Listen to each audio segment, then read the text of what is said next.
Is it racist to not cede space on overcrowded New York City sidewalks? New York Times reporter Greg Howard, writing in the paper's race-related newsletter, penned an essay singling out white women for not moving out of his way. LinkedIn, he writes that in his 7 years of living in the city, most people walk courteously, but that white women, at least when I'm in their path, do not. Howard goes on to note that whether they're looking at their phones or with a group of friends in conversation, white women almost always continue straight, forcing me to one side without changing their course. Why only and specifically white women? Do they refuse to acknowledge me because they've been taught that they should fear black men, and that any acknowledgement of black men can invite danger? At times when he's had to step off the sidewalk into the road, the writer turns furious because he feels small.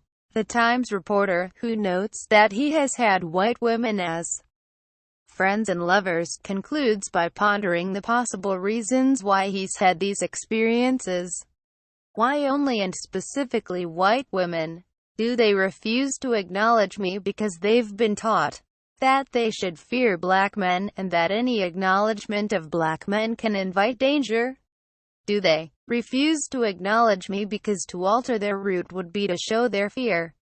Do they not see me? Can they not see me? The newspaper has come under frequent fire for its anti-conservative bias.